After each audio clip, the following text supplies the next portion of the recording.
이 얘기부터 드릴게요. 실거래가 조작 극성중, 계약 해제 급증. 이거 여러분 혹시 아시는 분 계신지 모르겠는데 우리 유튜버 중에 엘리어트라는 분 계세요. 그분이 이거 잘 파악하시고 계신데 저도 그분 거 고독하는데 시간 되면 보시고, 저도 그렇지 않아도 느끼고 있었는데 이걸 데이터를 하셨어요. 데이터를 해가지고 제가 국민청원 같이 좀 하나 뭘 만들어서 좀 같이 해야 되는데, 일단 이분이 뭐 올렸습니다. 이거 좀 국민청원에 가시면 있습니다. 유튜브를 보시든지 좀 협조해 주시면 좋겠고요. 이 토거지 허가제를 푼 오세훈과 작전 세력의 교감, 제가 이런 말을 썼어요. 이런 느낌이 좀 상당히 짙습니다. 왜 생뚱맞게 2월 10일 날 풀었을까? 3, 4개월 있으면 해제가 되는데 이거 이상하죠? 그 카르텔들이 있지 않을까라는 게 저의 생각입니다. 하나하나 밝혀갈 텐데 이건 시간 될 때 좀 말씀드리고, 대출 규제 정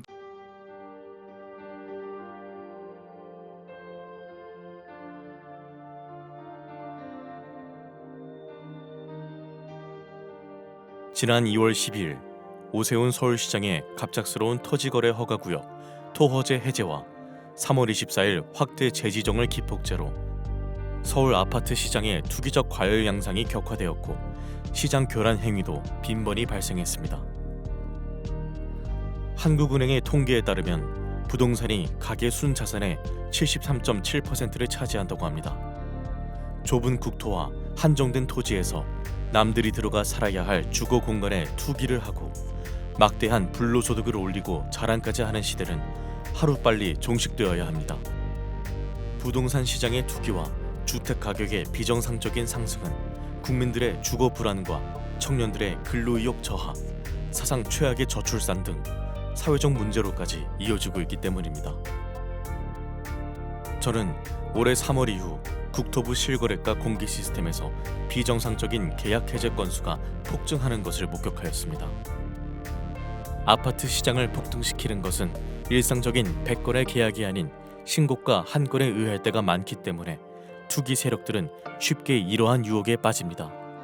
과거에도 신고가 허위 등록 후 후속 계약이 등록되면 슬그머니 이를 해제하는 등의 사례가 종종 언론에 보도되기도 하였습니다. 이는 해당 아파트의 실거래가를 조작함으로써 시세를 올리려는 부정한 작전에 해당합니다. 그러나 이를 감시해야 할 국가기관의 조치는 어디에서도 찾아볼 수 없었고 그 실태조차 파악도 못하고 있는 것으로 보입니다. 이에 최근에 비정상적인 실거래가 대량 계약 해제 사태를 통계적으로 집계하여 과거와 비교하며 그 실태를 먼저 알리고자 합니다.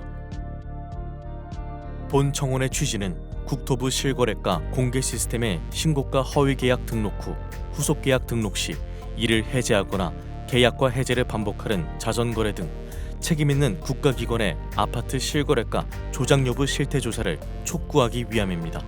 또한 허위 매물 등록과 시세 담합, 허위 계약 자전거래 등 부동산 시장을 교란시키는 작전 세력 감시를 위한 금융감독원, 증권감독원과 같은 부동산 감독원 설립을 촉구하기 위함입니다. 본 청원을 계기로 국가 차원에서 건전한 부동산 거래 질서를 확립하여 집값 폭등과 이로 인한 불로소득을 차단하여 사회 갈등을 해소하고 국민의 주거권을 보호할 수 있는 부동산 거래의 공정성 및 투명성을 확보해 주시기 바랍니다.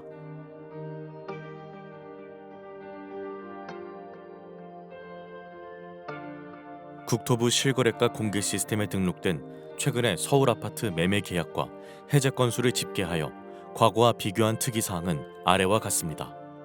올해 7월까지의 계약 해제 건수는 4,028건이 등록되었는데 그 중에서도 특히 6월에 가장 큰 폭을 기록하였습니다. 해제 사유 발생일 기준으로 6월 한 달간 1,181건이 발생하였는데 이는 데이터가 공개된 2020년 2월 이후 5년간의 월 평균 해제 건수 124건에 비해 9.5배나 되는 이상 현상이었습니다. 거래 증가를 감안하면 서울을 제외한 전국에서는 이 수치가 1.7배에 불과해 타 지역에서는 이러한 현상이 거의 발생하지 않았고 서울에서만 소위 부동산 작전이 실행되었다고 보아야 할 것입니다. 올해 들어 거래가 급증하고 전자계약 활용이 증가하는 추세에서 수정이 안 되는 단점 때문에 계약 해제 후 재신고하는 이유로 해제 건수가 폭증했을 가능성도 있습니다. 그러나 2024년 기준 전자계약 활용 비율은 5.95%에 불과해 여전히 종이계약서 활용 비율이 94%에 이르고 3일 이내 해제 비율도 3.9%에 불과해 단순 실수나 변심으로 인한 해제 건수 급증의 가능성은 적어 보입니다. 특히 서울 25개 구 중에서도 한강 벨트로 일컬어지는 지역에서 계약이 집중적으로 대량 해제되었는데 성동구는 6월에만 108건이 해제되며 지난 5년간의 월 평균 5.3건에 비해 20.5배에 이르렀으며 강동구도 99건이 발생해 19.2배에 달했습니다. 3월 이후 거래가 급증하였다는 점을 감안하더라도 도봉구 2.8배나 은평구 3.7배에 비해 이들 한강벨트 지역에서 20배 전후의 급증세를 보인 것은 일반적이지 않다는 것을 반증합니다. 서울시 외의 수도권에서도 비슷한 현상이 발견되는데 성남시 분당구에서도 6월 한 달간 107건이 해제되어 5년 월 평균인 3.8건에 비해 28.4배나 되었습니다. 이러한 특이 현상이 서울의 한강벨트 지역에서 집중적으로 발생한 공통점은 2023년 저점에서 2년간 반등을 하던 중 이들 모두 2021년 전후의 전고점 돌파 직전에 있었다는 것이며 2월 12일 토어제 해제와 3월 24일 재지정의 행정 실패 기간을 거치며 거래가 급증했고 해제 건수 폭증을 동반하며 전고점 돌파에 성공했다는 점입니다. 다음에 나열할 1년의 일자별 데이터를 살펴보면 이러한 계약 해제 건수 폭증과 토어제 사이에는 분명한 인과관계가 있다고 추정됩니다. 이번 대량 계약 해제 사태는 오세훈 서울시장이 직접 기획해 1월 14일 서울시청 대회의실에서 열렸던 규제 풀어 민생 살리기 대토론회에서부터 시작되었다고 생각됩니다.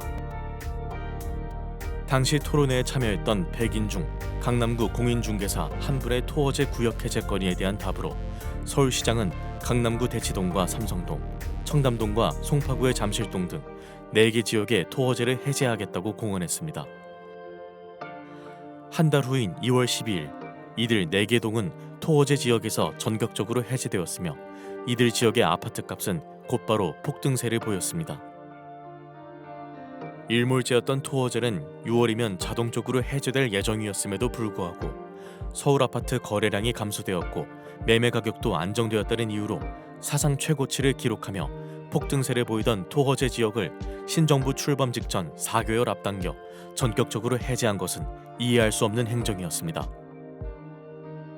당시 잠실동은 2년 전 저점에서 이미 플러스 28.9%, 대치동은 플러스 24.8% 급등해서 사상 최고치를 이어가던 중이었으며 계엄과 탄핵 등 주무부처가 부재한 무정부 상태를 틈타 급등세는 폭등세로 변하여 7월 현재까지 5개월간 플러스 20% 전후의 추가 상승세를 기록, 2년간 플러스 50%가 넘는 경이적인 기록을 세웠습니다. 그러나 2월 당시 노원구 상계동은 고점 대비 마이너스 26.5% 폭락해 있던 상태였지만 토허제 사태 이후 폭등장에서도 불과 플러스 0.3% 상승하는 데 그쳤습니다. 결국 2년간 대치동 세대수 상위 9개 단지 14,169세대의 평균 매매가가 28.7억 원에서 43.1억 원까지 플러스 14.4억 원, 플러스 50.6% 급등하는 동안 상계동 세대수 상위 34개 단지 46,751세대의 평균 매매가는 7.5억 원에서 5.7억 원까지 오히려 마이너스 1.8억 원, 마이너스 23.5% 급락했습니다.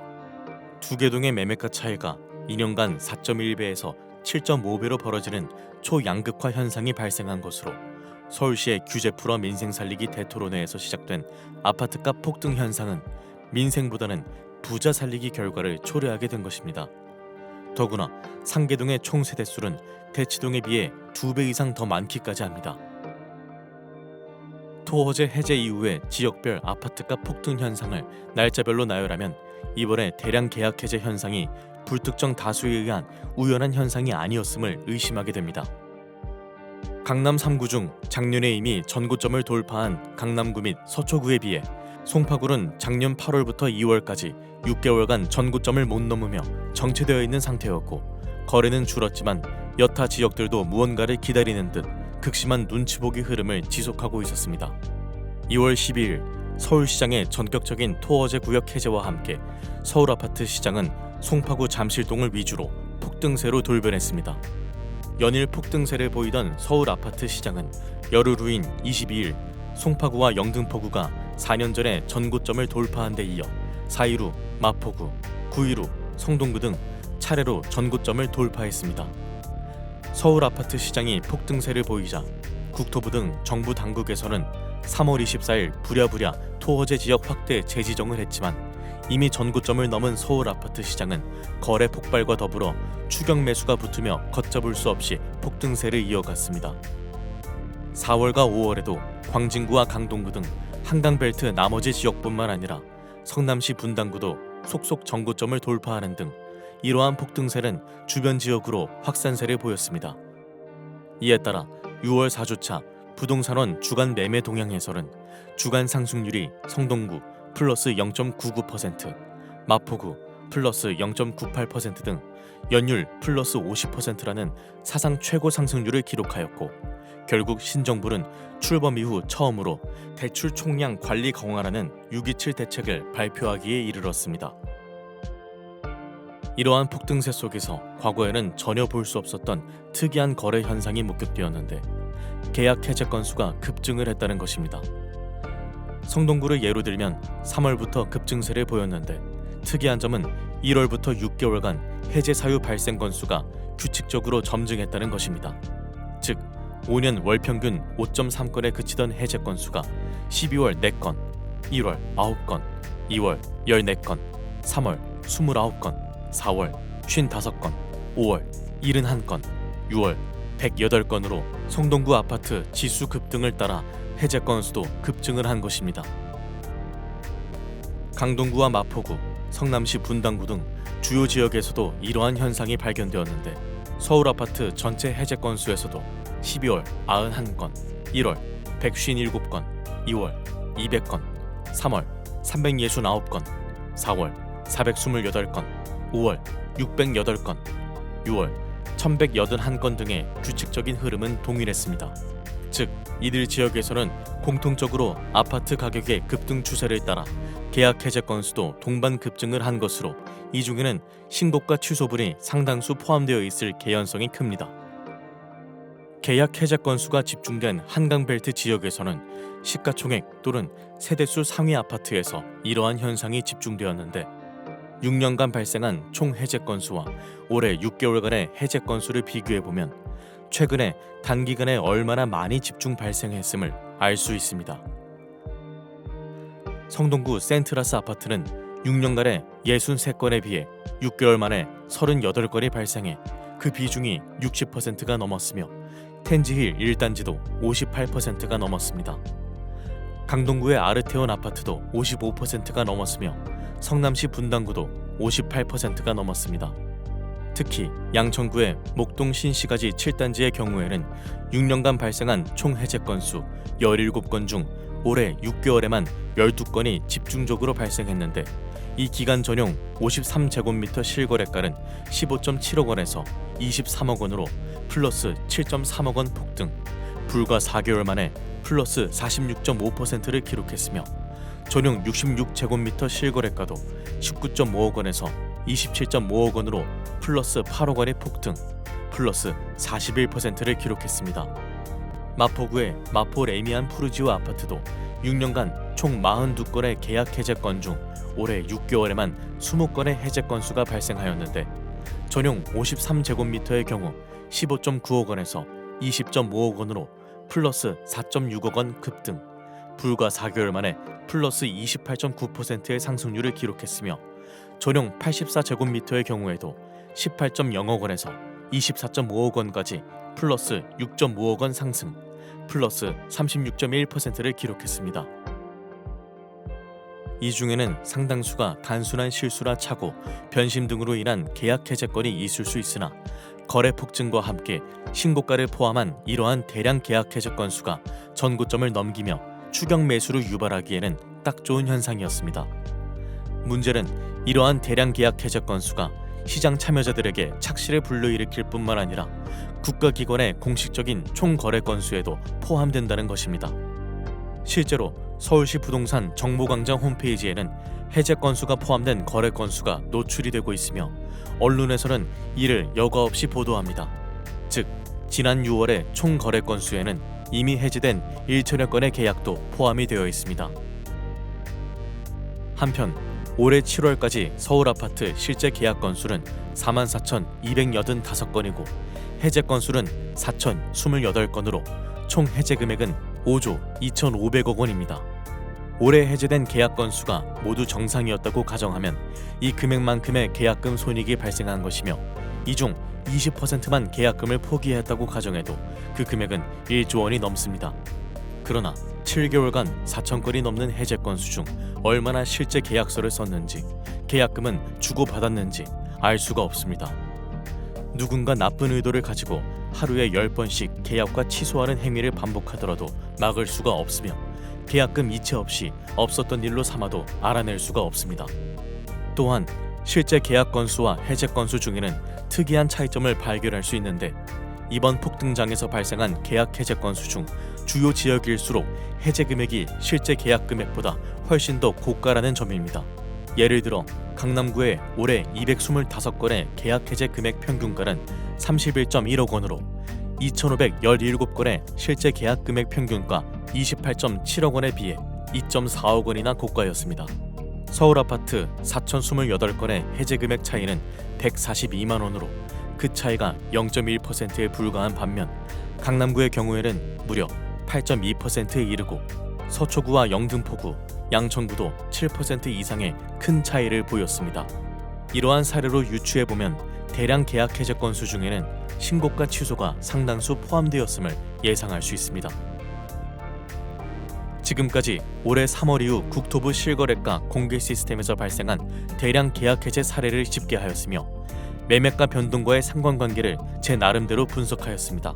이를 바탕으로 수많은 계약 해제 건수 중에는 신고가 허위 계약 등록 후 후속 계약 등록 시 이를 해제하거나 계약과 해제를 반복하는 자전거래로 의심될 만한 정황을 발견하였습니다. 그러나 관계 당국이 아닌 일반 시민에게는 보다 상세한 자료에 접근에 한계가 있고 위와 같은 개인 한 명의 분석만으로 실제 문제가 있다는 것을 단정짓기는 어렵습니다. 이에 저는 국가기관에 이와 같은 청원을 하는 바입니다.